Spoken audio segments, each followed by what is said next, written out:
ತಡೆ ತೆರವು ಮಾಡೋಕ್ಕೆ ಸುಪ್ರೀಂ ಕೋರ್ಟ್ಗೆ ಹೋಗಬೇಕು ಅಂತ ಗೃಹ ಇಲಾಖೆಗೆ ಪರ್ಮಿಷನ್ ಕೇಳಿದ್ದಾರೆ ಪೊಲೀಸ್ ಡಿಪಾರ್ಟ್ಮೆಂಟ್.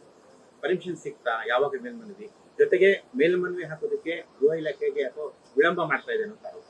ಇಲ್ಲ, ಆ ಥರ ಏನಿಲ್ಲ.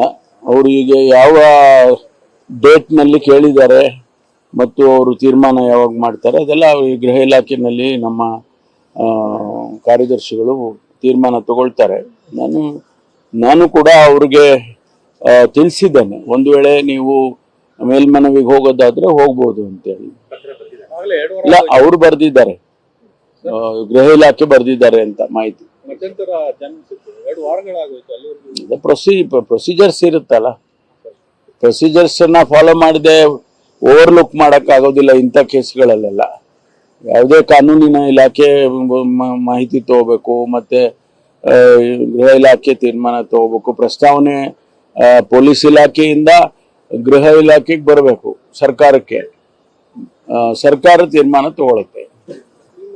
ಕಾಮಗಾರಿಗಳಲ್ಲಿ ಸರ್ಕಾರದ ಟೆಂಡರ್ಗಳಲ್ಲಿ 4% ಮೀಸಲಾತಿ ಕೊಡಬೇಕು ಅಂತ ಪ್ರಸ್ತಾವನೆ ಆಗಿದೆ. ಅದಕ್ಕೆ ಮುಖ್ಯಮಂತ್ರಿಗಳು ಅನುಮೋದನೆ ಕೊಟ್ಟಿರುವಂತ ದಾಖಲೆಗಳು ಕೂಡ ಸರ್ಕಾರಕ್ಕೆ ವಿರೋಧವಾಗಿದೆ. ಇಲ್ಲ, ಅದು ತಪ್ಪು ಗ್ರಹಿಕೆ ಆಗಿದೆ. ಕೆಲವರು ಶಾಸಕರು ಮತ್ತು ಕೆಲವು ಮುಖಂಡರುಗಳು ರೆಪ್ರೆಸೆಂಟೇಷನ್ ಮುಖ್ಯಮಂತ್ರಿಗಳಿಗೆ ಕೊಟ್ಟಿದ್ದಾರೆ. 4% ಕಾಮಗಾರಿಗೆ ನಮಗೆ ರಿಸರ್ವೇಶನ್ ಕೊಡಿ, SC/ST ಮಾಡಿದಿರಲ್ಲ ಅದೇ ಪ್ರಕಾರ ಅಂತ ಅವರು ರೆಪ್ರೆಸೆಂಟೇಷನ್ ಕೊಟ್ಟಿದ್ದಾರೆ. ಅದ್ರ ಮೇಲೆ ಮುಖ್ಯಮಂತ್ರಿಗಳು ಪರಿಶೀಲಿಸಿ ಇದನ್ನ ಅಂತ ಕಳಿಸಿದ್ದಾರೆ ಸಂಬಂಧಪಟ್ಟ ಇಲಾಖೆಗೆ.